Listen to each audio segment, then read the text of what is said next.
Hey, good evening, guys. Hopefully you can read the disclaimer there ahead of time because there's some confusions between apparently what the virtual hump is and an actual feature of Run 8. This is uh, a video that was requested by a few to explain what this process is and what's involved. Like, what is a virtual hump? Why can't I see it?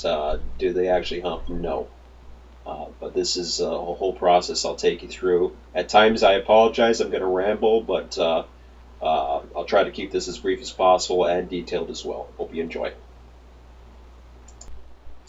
So here we have the one train that's been actually reversing the system. That's the matrix.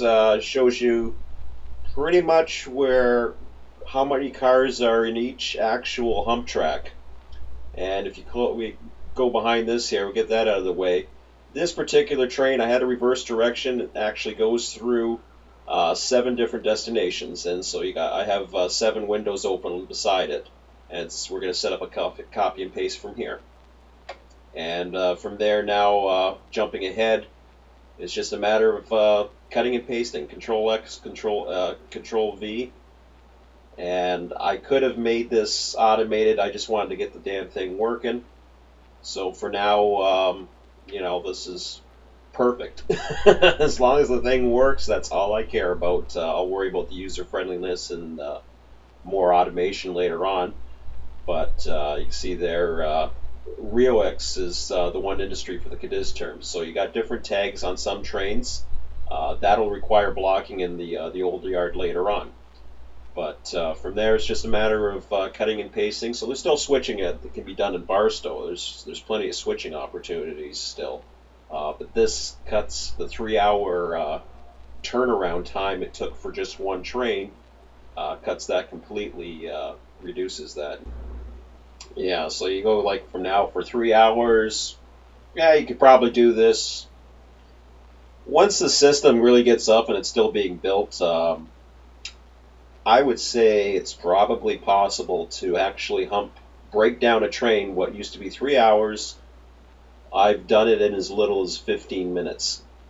And that's actually doing the visual function that I'm actually showing here. Not so much this visual, but I mean actually running the actual hump train on the outside. So you can do that. You can actually, and it's actually recommended that you go ahead and actually do the visual.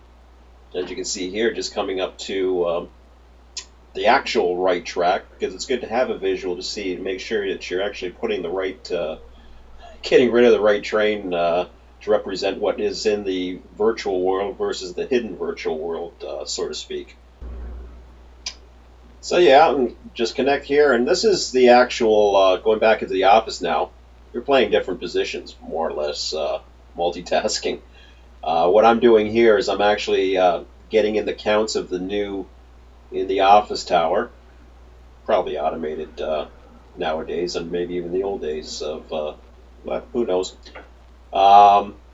Getting the numbers, recording what's new going into each of the hump bowl tracks, and it's important to know because you want to make sure that you're not going to overfill. And here's the visual that I was mentioning that is important. Because if you're doing this in the background, I actually caught myself making some issues while I was doing this video, and it really helps.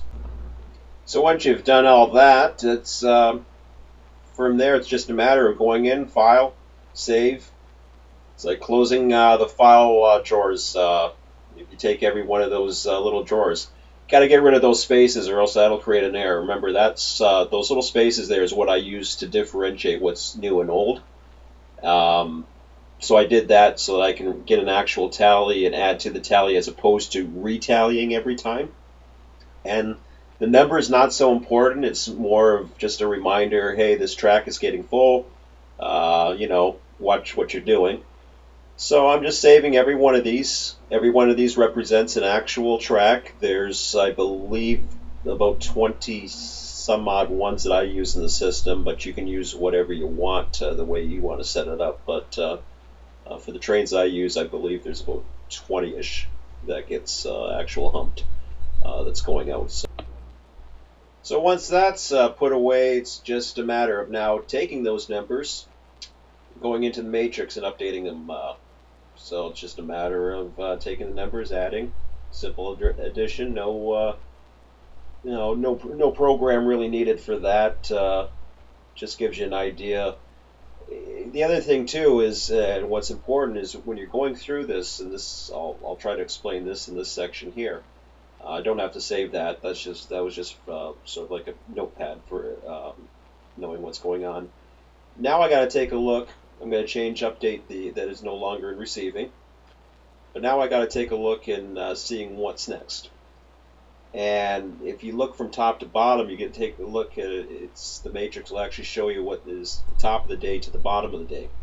And this is the way I organize everything, and the reason why I use times. Of course, some trains are late, just like in the real world, and you can see a whole. Like I just put that was completed now, but you can see on the right-hand side all the delayed trains. That was because I thought I had the hump ready. I had this process done, but I had a hell of a time trying to get this thing to work, as I was saying. So I'm just happy to get this thing working. But that was creating quite a backlog, because I actually stopped manual switching probably a little over a week ago once I thought I had the hump working. But here's the program, and it's just a matter of typing in hump, hitting return, letting it fly, and cross your fingers it doesn't crash. Right now there's a lot of different information going by the screen. That's more for my debugging and making sure that if it does crash, I find out where it's crashing. This time it didn't crash. Everything's cool. It got to West Colton, which isn't part of this particular one. Hit end. Have a nice day, and close up the program. And now everything that is in the program is the same to what the virtual world is to what the real virtual world, I guess you could say. The big difference there is, as you can see now, I'm fast forwarding ahead, but I had already done the humping process well before the humping had finished.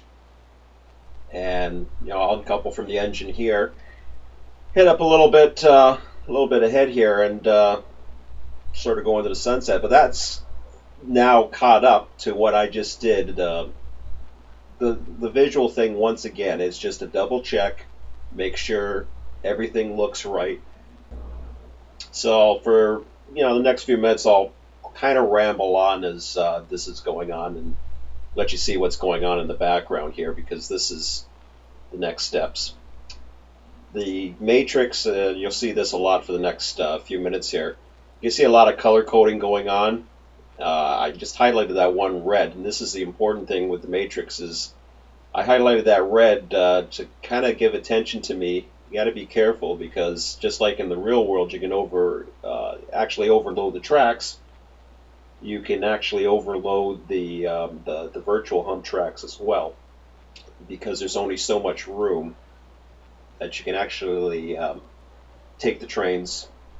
And I'll show you shortly here. So the next few minutes, though, I wanted to show this process, because just to go in as far as what's involved with a yard master, it's kind of, for many it'll be kind of boring, but some of you guys who trying to plan as far as what to do next, as far as a yard, what has to go next, this is a perfect planning tool for me.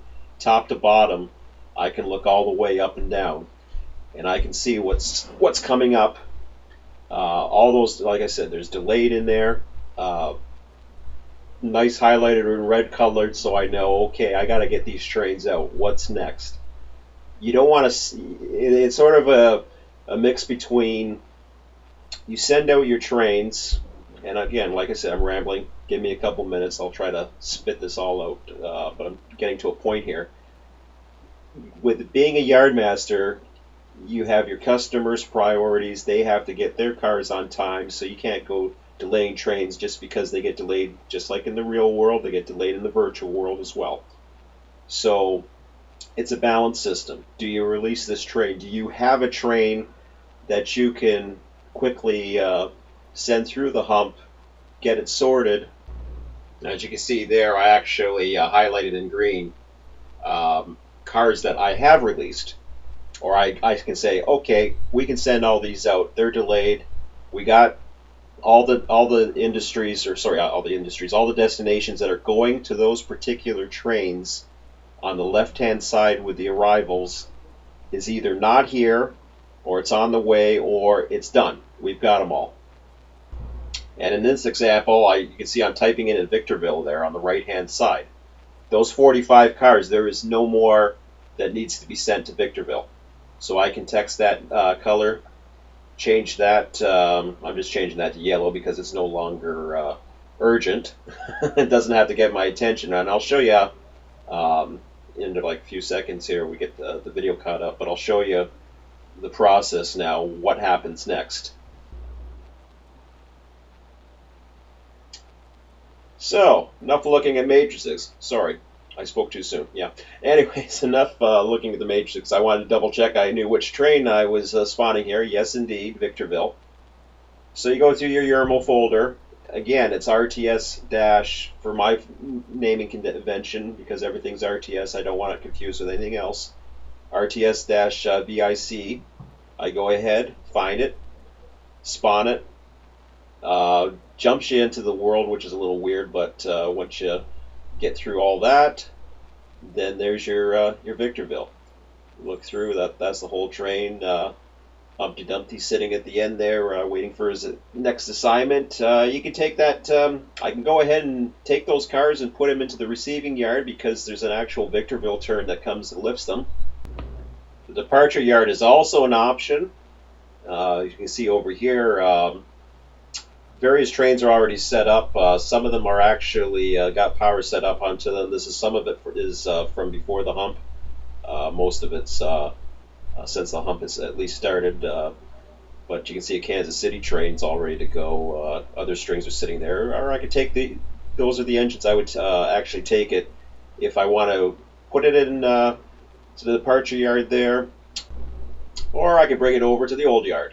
And there's local switching still to be there. There's some cars there for Proflame gas there, the 4 tank cars, but blocking's done here. I don't do the blocking in the hump, so, you know, it's just a time saver. It's a major, major time saver, and it's more prototypical to actually have a hump and use a hump, so the whole purpose is saving time, so, and that's how I do it, and that's how I keep things running and as many trains out as possible, so, anyways, have a good one. Take care.